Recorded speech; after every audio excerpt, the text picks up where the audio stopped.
More medications, less health. Something's broken. Traditional medicine manages symptoms, but true healing addresses root cause. I'm Josh Rimini, pharmacist turned healer. At Beyond the Pills, we merge ancient wisdom with modern day science to inspire you through stories of transformation, practical trainings, and holistic healing. Join me and other practitioners as we guide you towards vibrant health, body, mind, and spirit, and move beyond symptom management into true healing. Hello. Welcome to this episode of Beyond the Pills, where we uncover the essence of true healing at the intersection of ancient wisdom and modern science. I'm your host, Josh Rimini, pharmacist turned healer, and today's episode is especially meaningful to me. 1 year ago, my journey took a profound turn deep in the jungles of the Amazon, where I sat with ayahuasca under the guidance of Shipipo healers. And that experience, humbling, expansive, sacred, really set me on my path to remembrance, reconnection, and surrender. It brought me face to face with the mother teacher, the master teacher plant, and redefined pretty much everything I thought I knew about healing.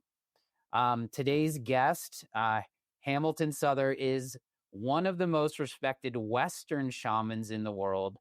He spent over a decade apprenticing with true maestros in Peru and was ceremonially recognized as a master shaman. His work bridges indigenous plant medicine and modern consciousness, blending the mystical with the scientific, something that we really talk about a lot on this podcast, in an approach that I call the "and" approach, which I deeply resonate with.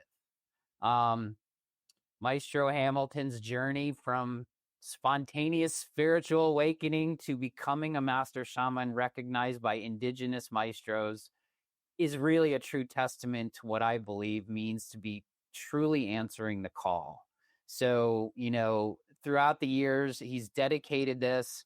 He's been in the Amazon. He's been a bridge between both worlds. And I'm honored to have you here on our show. Welcome to the show, Maestro Hamilton. Oh, thank you so much, Josh. It's a pleasure to be here today, and really grateful for your work and what you're bringing into the world. Man, when I saw you pop on our calendar, I was like, I just can't wait to dive in because, my life journey has been about finding my path in this healing world and moving all the way down the pathway of all the functional and all the science and all the modern day stuff, but then coming full circle and learning this path of ancient wisdom in indigenous space. And so I want to start there because the true path of an apprenticeship and the lineage that you went through, and you were trained by some. I just want you to talk a little bit about that, getting into your story of like, how the heck did you find yourself in the jungle of the Amazon and stayed there for a decade, And I want to understand, I want people to understand what it takes too. So I want to bring that in there, but let's talk a little bit about your story and let's start from the beginning. Well, my story starts back in the United States, and I grew up in Silicon Valley. And my father was a plastic surgeon, my mother a nurse. And so I came from a Western scientific family. And I went to the University of Colorado at Boulder and studied anthropology there and was really interested in paleoanthropology as well as cultural anthropology, both. And then a year after I graduated in 2001, I had an awakening. And I now know that these kinds of spiritual awakenings are actually much more common, but at the time it wasn't really talked about. So it was really a powerful series of experiences where I started to feel deeply connected to the world and everything around me, and also guided in that experience. And it was clear that I needed to go deeper into the indigenous arts, healing arts, and mystical arts. And so I was guided to Peru in 2001 and ultimately into the Amazon, where I participated in my first ayahuasca ceremonies and also met the teachers that would ultimately take me in a couple of years later and start to train me in apprenticeship. talk a little bit about the calling, because it sounded to me like, and I've heard some podcasts that you've been on, and it's like it was pretty clear. Like it wasn't like this vague like poofs that I call them, right? It was pretty clear. Like you were going to Peru and you were gonna do this thing. So talk to people a little bit about that, because I think that's the essence of where it starts, right? The calling, the thing that brings you to that space. In my case, the calling was very clear. It was very guided and directed. I was also coming from a scientific mind and demanded proof. I didn't have a spiritual mindset or mythological mindset to relate to what was occurring. And so to me, proof was facts that were provable over and over again. And so I demanded that from this kind of visionary world and meditative world I was entering into that was new for me and I was a novice in. And the messages were just very clear, and there was a continuous series of synchronicities where it just felt like everything was lining up. Mhm. And so in deep into meditation, I received clear guidance. It's way more than a hunch. It's like you're just told exactly from inside your own mind what you have to do and where you have to go. And I was told I was going to go to Peru, and in 90 days I would find an apprenticeship, and that people had been there uh, that knew of me from their own visions, and that they would be waiting for me. And you found that. I did. It took a little over 70 days. It was right within the 90 days. And there were a number of really incredible mystical experiences along the way that were guideposts that I was on the right path. But I was also told in the meditation when I asked, like, how does somebody do this? I don't know anyone in Peru. I don't know how to navigate the country. Like, I thought it was just not going to work out. And maybe I'd write like a travel book about it or something. But actually, it turned out just like I had seen and was told in the meditations and in the visions. And I just followed them along, and I just backpacked my way through the country. And surprisingly, I realized afterwards that 2 weeks in, I did my first San Pedro ceremony in the Andes just outside of Cusco. And I had a clear vision where I flew on a Pegasus, and the Pegasus took me down into Bolivia, back into Peru along the coast, and then ultimately into the Amazon. And the vision ended in a sunset. And after the journey on the way there, it turned out that that was the exact land route I had taken um, to Wow. ultimately find my apprenticeship. And I kept seeing in a guidebook, this is like right on the verge of the internet being used for travel. So I was still using a guidebook. And there was a name of a guide in it that I just kept feeling like I had to meet that person. And it turned out that in the entire city of Iquitos, of about 500,000 people, he was the only guide that guided up the river where the maestro was, Maestro Julio Pinedo, who was the one who had seen me in vision. So it was actually pretty easy to find him because there was only one person that could take me there, and I was guided to that person. And so, in October of 2001 was that first journey up that tiny tributary of the Amazon into a very remote area where I got to sit with ayahuasca. And in that first ayahuasca ceremony, I also received very clear direction that I was supposed to stay there and live. Mm. And you answered the call, right? You answered that call. You were so deep into it.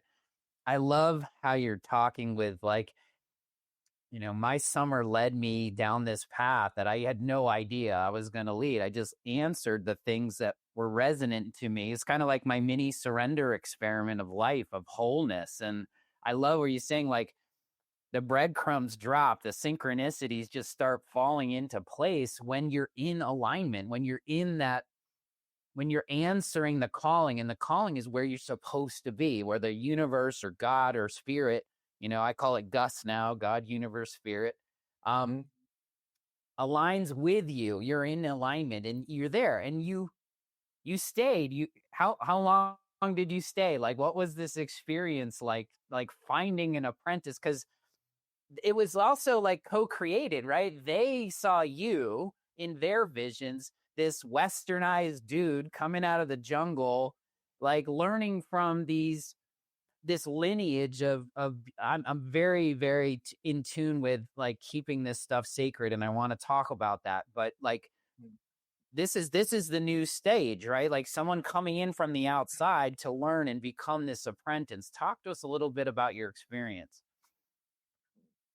First was accepting that God, universe, spirit, and we in our own intelligence can try to navigate our lives, and then some of us at some point realize that there's a greater pervasive intelligence, and we try to tap into it and listen to it and have it affect our choices and decisions that we make. And at that time in my life, I was looking for direction and guidance. And so I really wanted God, universe, spirit, Gus to help me, like a great GPS for life, like help me figure out how to navigate this. And so I turned a lot of my personal will over to that, and I did a lot of listening. And, in that co-creation, I was told first that I had to learn how to live there in the Amazon, which was beyond the notion of off-grid. There was only a small tributary and a footpath, and the rest were game trails that went through the forest. And that was it. Upriver from where I ended up living, there were no permanent inhabitants. It was just virgin forest on the way to the Brazilian border. And so first I had to learn how to just live in the jungle. That was what I was told, then live off the land. And so I did that and proved my ability to live amongst the small community of people that were there that Julio was part of. And through that process, I also was able to do a little of the anthropology that I had studied, which was learn how to gain respect from the locals and absorb their culture and become part of it and be invited into their culture and accepted. And that was really about relationship building.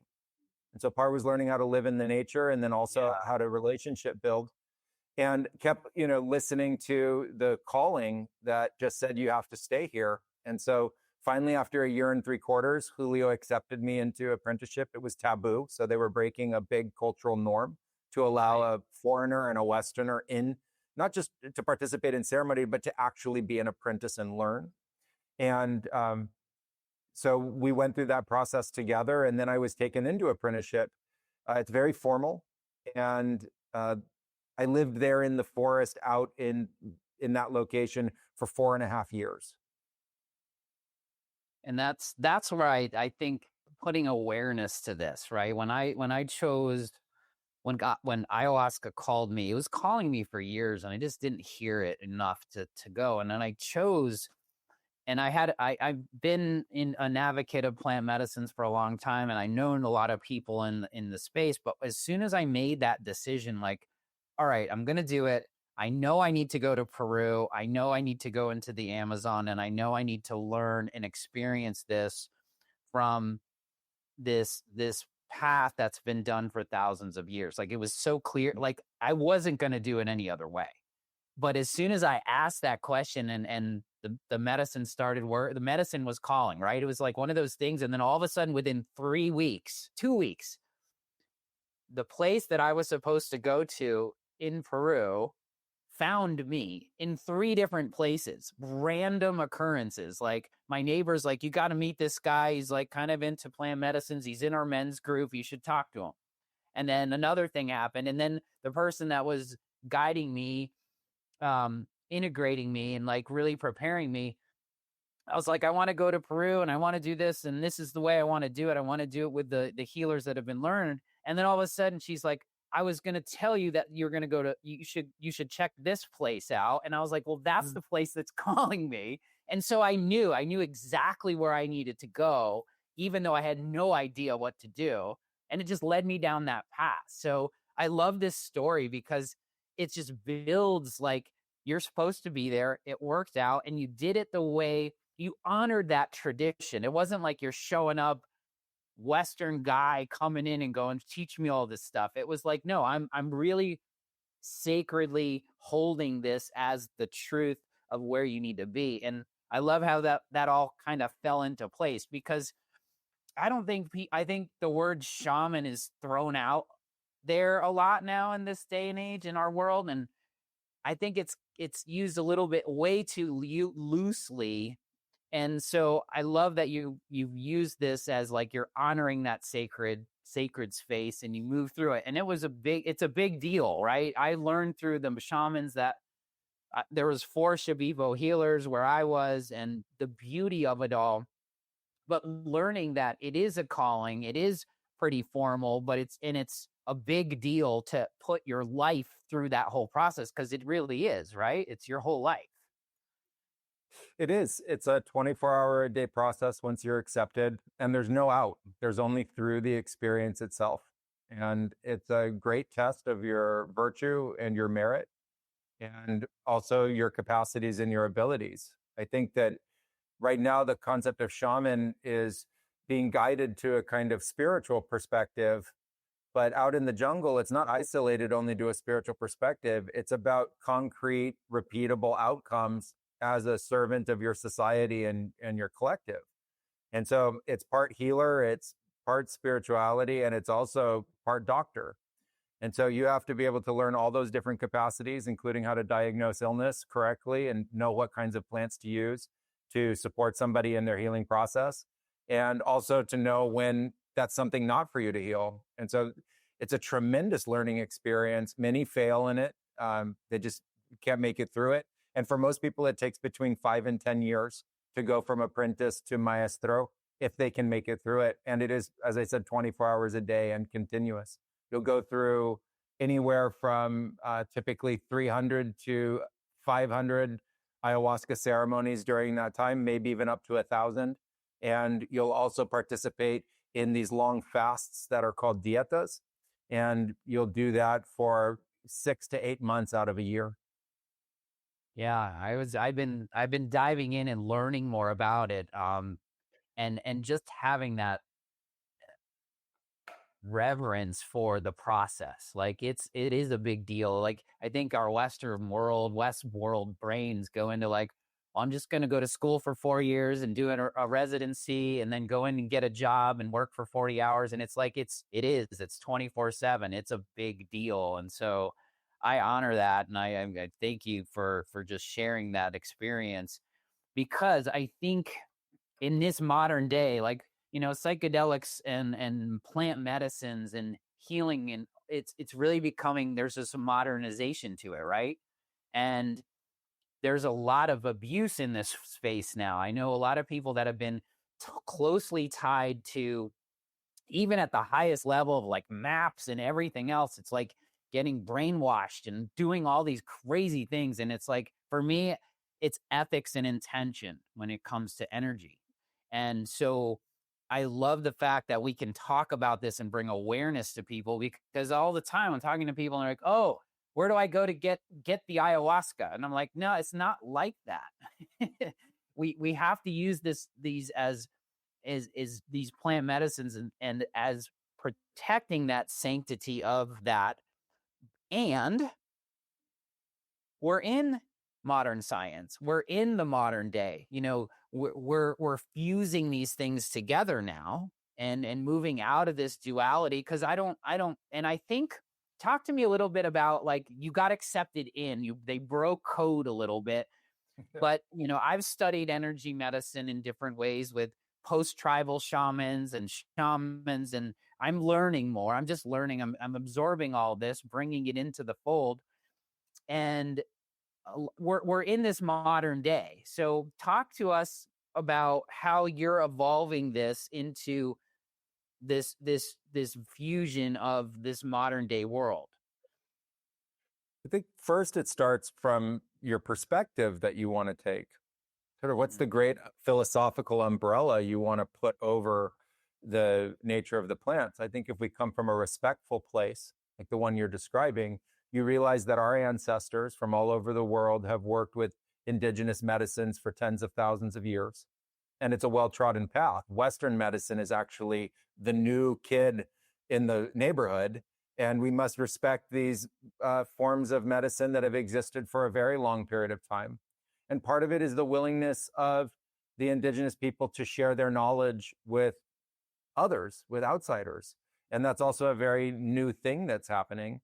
And when we come from that perspective of respect, we realize that the traditions and the healing paths that have been well trodden work with the indigenous medicines like ayahuasca in a very particular way. And there's a reason for that. It's not just a ceremonial advent added on to people consuming drugs. Right. And that's a very Western mindset to take. In the Amazon, there is not a Western drug culture around the use of these plants. They're considered sacred medicines, and they're used in a sacred form of administration and prescription by maestros who have learned the arts and wield them with tremendous precision. And I think the moment you step outside of that, you've branched off a family tree. You've created a new branch. Call it the psychedelic renaissance, call it new compounds, call it the clinicalization of medicinal plants, where you remove the ceremonial context and the spiritual context of it. You've created something very new. And I think that there's a way to respectfully and honorably go down that new path and allow for that path to exist, but also not have it circumvent or take over the fact that there already is an inherent ancestral path that is very well known and deeply respected, and that should always exist and always be practiced. It needs to be supported and preserved, and it has real reason behind it. So I think if we can do that, there's an opportunity for us to now bring our science to it, find a way to bring a common language, built-in data and repeatability about what's taking place, so that there can be a common mind share, which is the beauty of science, the ability to create a common mind share around an understanding, and still deeply respect the ancestral lineages and keep them going by bringing apprentices into them, training people in those arts, and continuing to perform the medicine in the way that it's been performed for tens of thousands of years.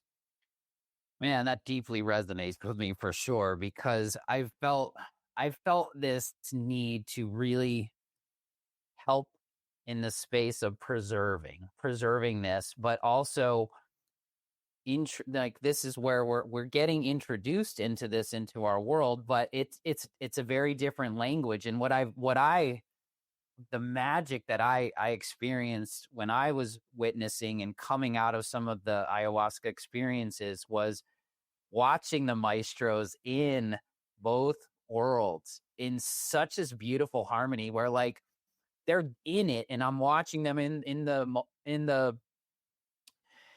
the ceremony and doing their songs and their beautiful ikiros and moving this through. And then all of a sudden they're like, they're just hanging out, and they're just like laughing about it. There's this sort of like beautiful harmony and symphony around having a foot in both worlds, and just having this magical thought about how beautiful that is and how difficult it is to make it so seamless and beautiful. So for me, that's where the magic is. It's like they said it so eloquently, like it's a way and manner in which to use these tools with precision, where the medicine and the maestro and the person are all in this harmonic space for true healing for that container. And experiencing that was just so beautiful for me.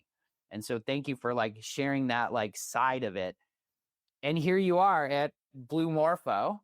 You have this place, and you're creating that container. You've created that container. You've gone, thousands of people have run through this process with you, right? At this point. And you're doing the modernization side alongside with it. So you're preserving it, right? But you're also bringing in the tools that are allowing us to use that in new ways. And you have something called the digital ceremonies. Is that right? Yeah. Let's talk a little bit about the modernization and some of the things outside of the plants that you're doing, because I think this is where I think a lot of things are clicking for people these days. I think the first thing I would like to share with people, and that you can really feel into, is the evolution that takes place over time. So yes, there are these tremendous lineages over thousands of years that have also been evolving and growing and right on their own, right? And so it's not a lineage is not a static thing. It gets handed down generation after generation. It evolves. And when there are innovators and visionaries inside those lineages, they help the lineage grow as well. And our lineage is very open to the idea of continued evolution and growth. Just like we want you to grow personally, we wanted everything that we're doing to also grow.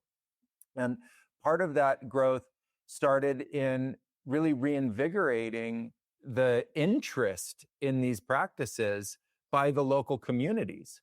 What a lot of people don't know is that by the time I came here in the early 2000s, there was less interest in the traditional healing arts, Yeah. and there was more interest in MP3 players, earbuds, cold drinks, loud music, that kind of stuff starting to infiltrate the culture.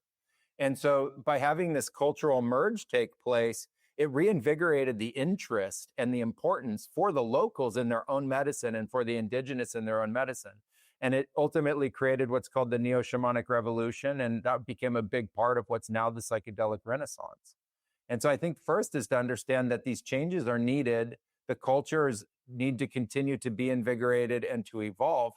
And specifically in our case, I was always connected with the scientific world and also always connected back with the technological world.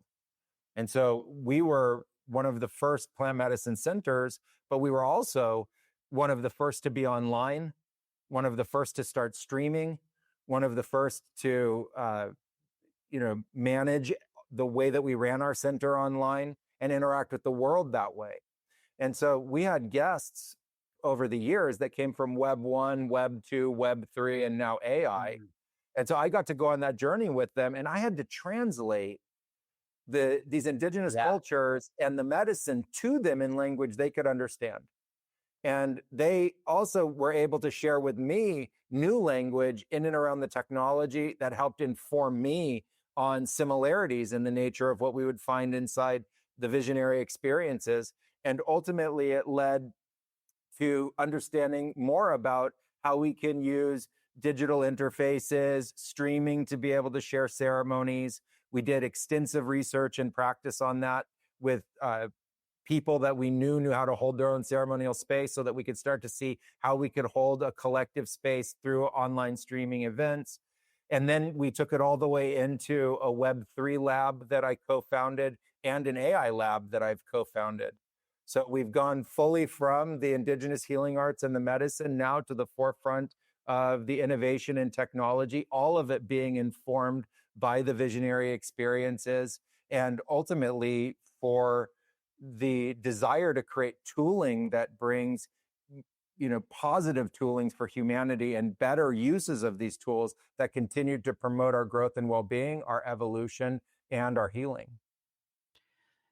Wow. Yeah, I think just holding that is just so important. Like the word evolution, right, is been a part of my evolution. It's not change. It's things evolve with or without us, right? The world, the universe will evolve in this lineage, this way and manner in which we're introducing it into the modern day world and holding that. So like that word evolution just is such a powerful vision for me, is because you help them invigorate that, because I got that same sense in Iquitos when I was there this summer. Was like, I asked those questions. I'm like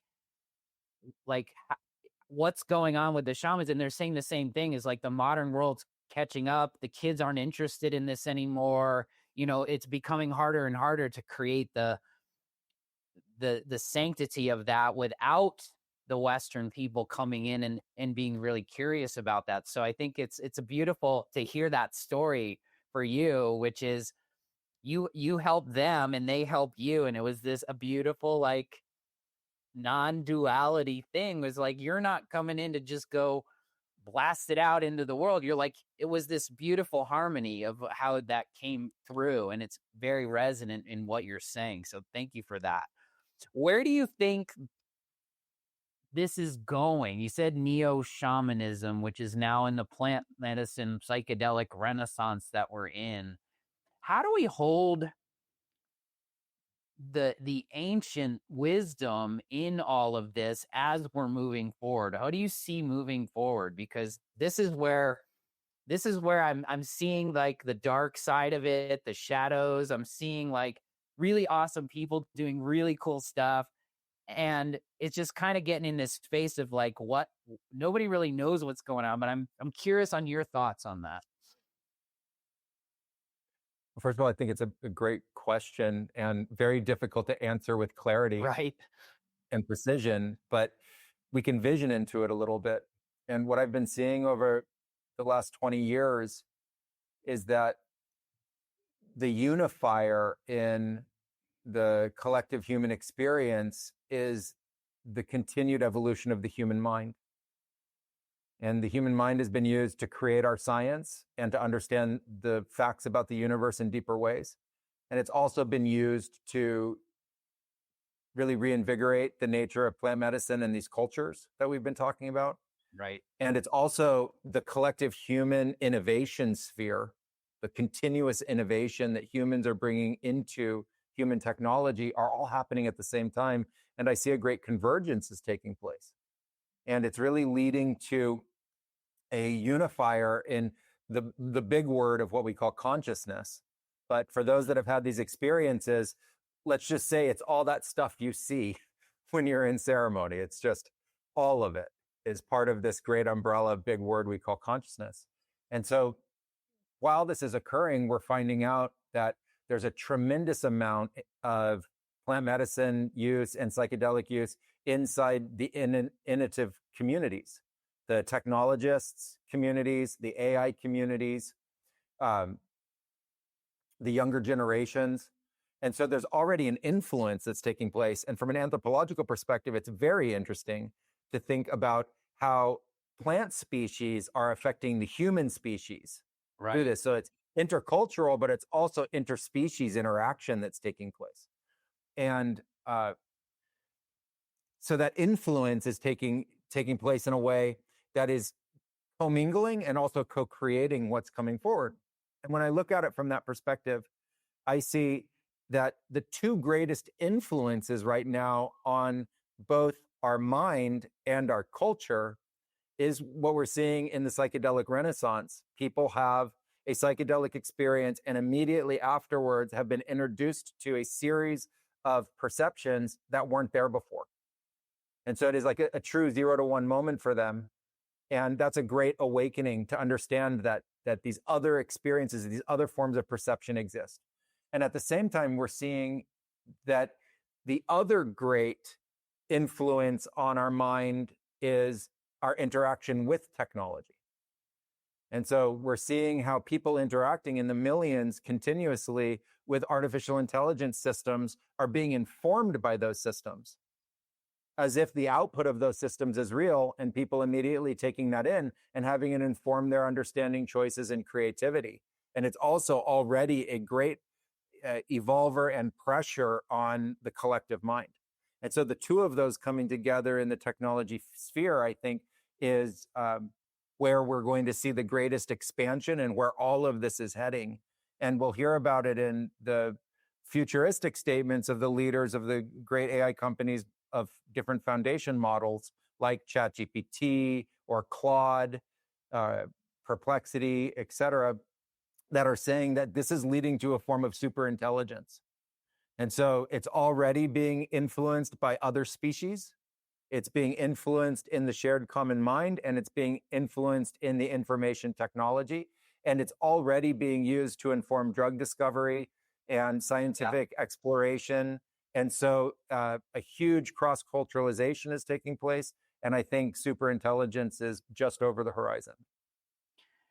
That's beautifully said. You know, that word collective keeps coming in for me too, right? It's like, it's not, so it's, and it's really like you said, is like when these are tools, right? This tool is a master tool is ayahuasca. Like it's this mother teacher. And we have all these other tools like meditation and breath work where we're building this, you know, I think AI is in yes, it's forming its own consciousness in a different kind of way. And how these two things are coming in, like the plants that have been here for thousands of years, way before us, and how that interplay, just how it interacts with us in these beautiful ways to awaken us, to open our consciousness, because you and I are big consciousness explorers. This is why we're in it, right? And we're moving ourselves, but also humanity into this new block, if you will, where we're all coming together. The parts are the whole, and this non-duality is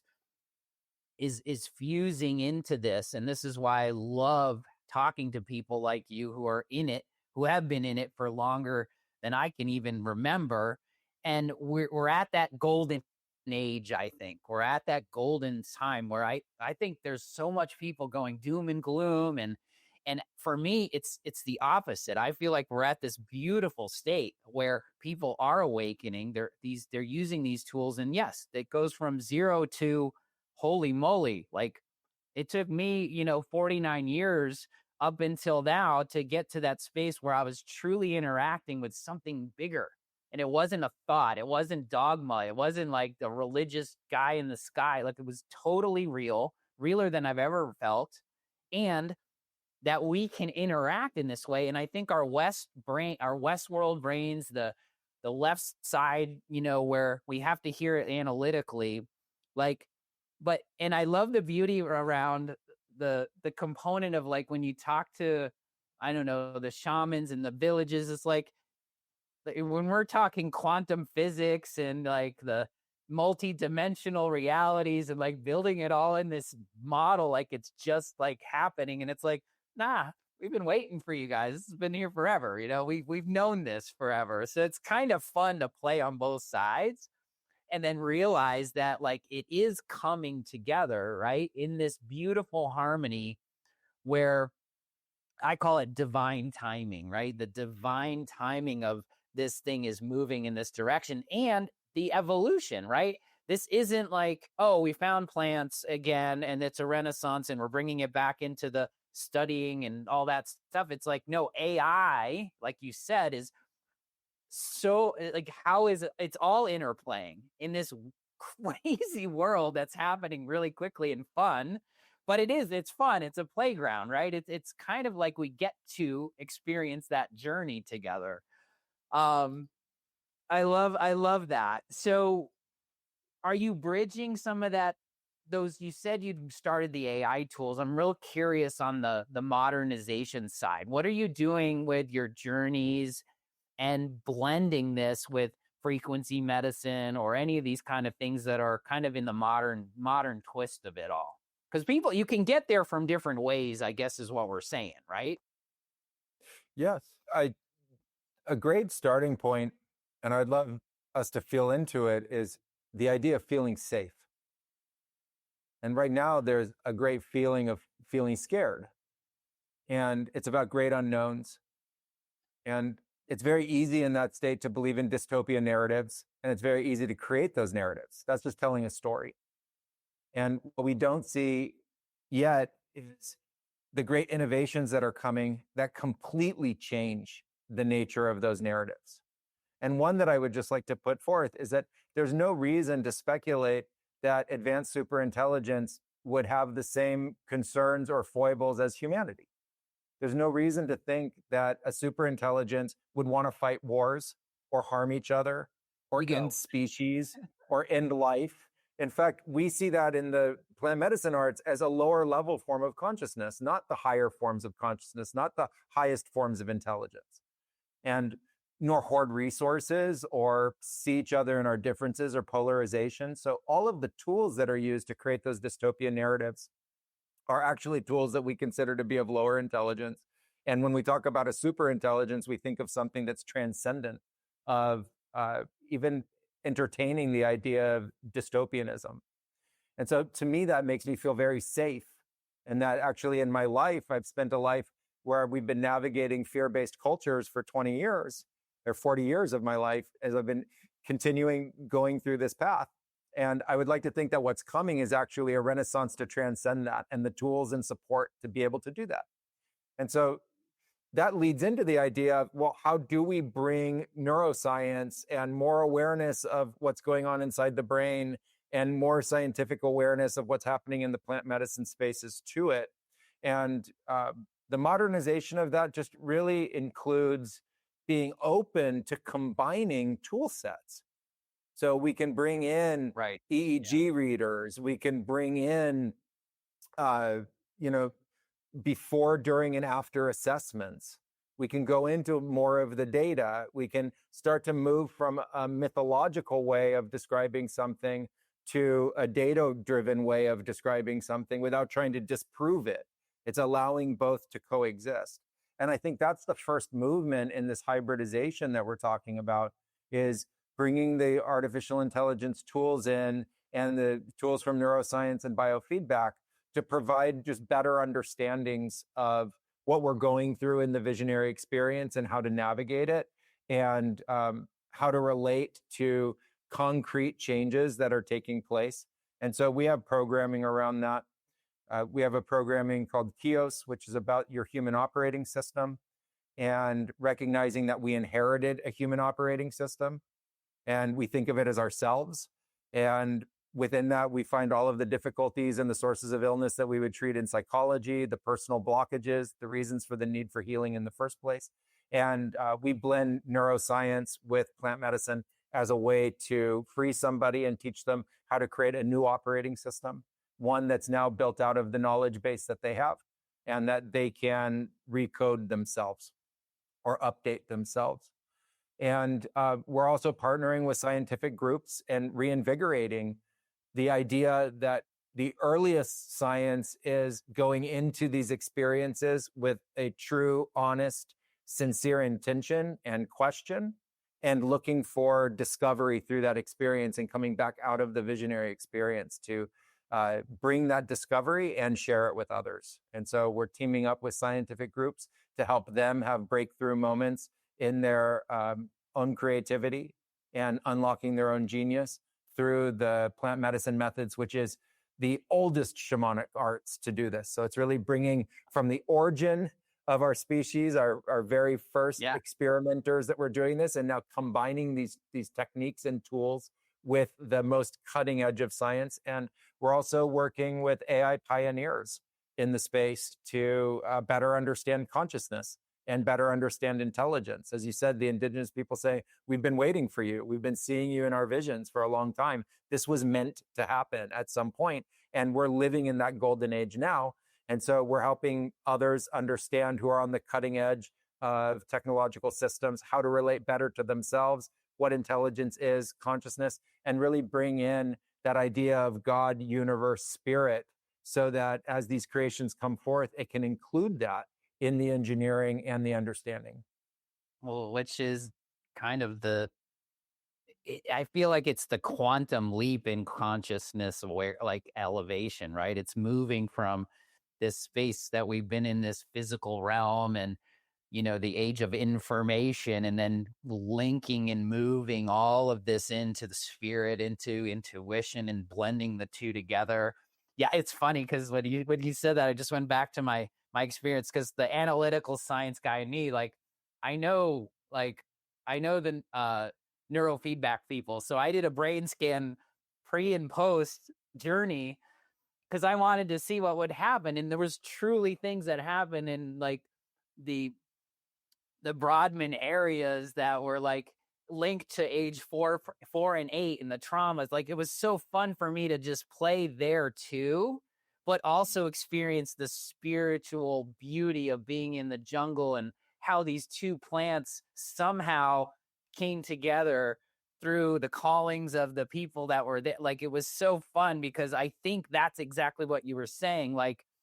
We are at that precipice, that golden age, and we're here to help awaken other people to move into that conscious levels where we can supersede all the things we've been doing and create this unification of the world and the planets and moving things forward. So I love that we've had this conversation.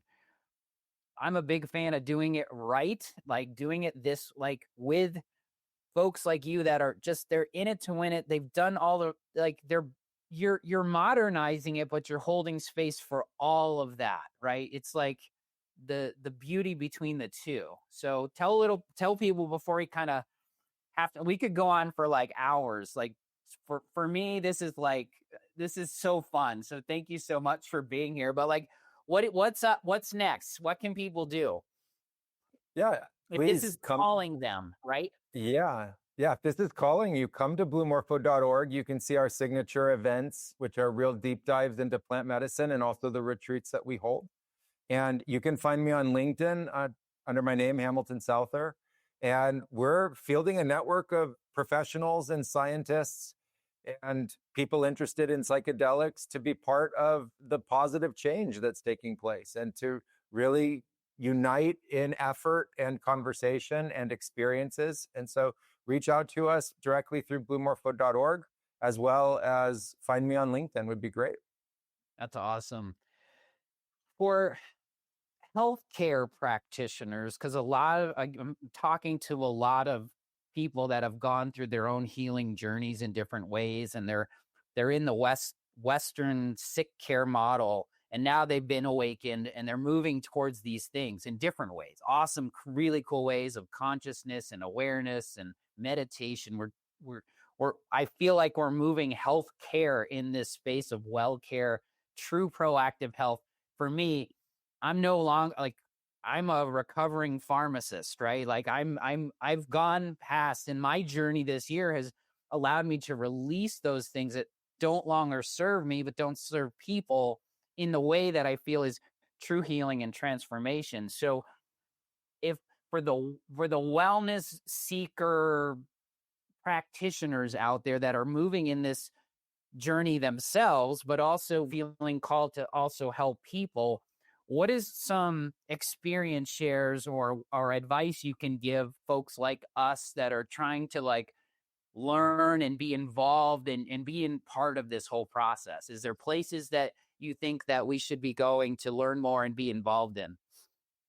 Well, on that note, I started Blue Morpho Academy specifically to be able to teach this hybrid space for people interested in understanding more about the traditional aspects of the arts, but not lose their Western education and Western knowledge at the same time. There has to be a way to be able to find balance with both. So we have a foundations course that helps you understand all the safe ways to be able to practice with the plant medicines from ayahuasca, San Pedro, psilocybin mushrooms, and cannabis, as well as a facilitator level, which takes you deep into not only how to manage the physical space, but also, as you were saying, the maestros having command over the visionary space. It teaches you, and it takes you into that level of training as well, but still preserving the intellectual part of you and preserving that part of your mind to be able to understand both and how to be able to wield that. And really the goal is to empower you as a healer. And so I think coming to the Academy is an amazing way to gain the kind of training that people out there are looking for. And then the other piece of it, I think, is to understand that we're going to change the healthcare model from within. Yes. This is not a top-down solution. 100%. And so please ally with others of common thought and understanding from within the healthcare systems. And in the numbers is how we change the system from within. And so you're not alone out there if you've had these experiences, and know that there's community like our community for you. And we can be creating a movement together that is an evolution. And it doesn't have to be, quote, disruptive in a negative sense. And so know that this is something that's just happening. And this is how we go from, disease management to wellness as a society. And this is what we need to ultimately promote health as healthcare providers within the society. And so just keep going. The plant medicine path and the consciousness path is lifelong. And so it's not graduate and then, get sucked into another kind of practice. It's literally to practice your whole life and keep learning your whole life. And let's all do that together and learn from each other and stay open to continuous growth and development. And for those that are creating the wellness from within, know each other and network and support each other. And, we'll provide as much training as we can. I really appreciate you coming on today and just sharing your world. I'm excited for the future. Oh, thank you so much, Josh. It's a pleasure to be here. And thank you for all the work you're doing. And I commend you on the effort and just, you're creating wellness. So just keep going. Thank you so much. All right, that's a wrap, guys. Until then, stay well. Thanks for joining me today on Beyond the Pills. If our mission to deprescribe 10 million unnecessary medications resonates with you, share this episode, subscribe, and leave a review. Whether you're a practitioner or someone ready to reclaim your health, visit rx2wellness.com for free resources to begin your journey. Together, let's go beyond the pills and co-create a world of vibrant health and true healing. Until next time, live better and stay well.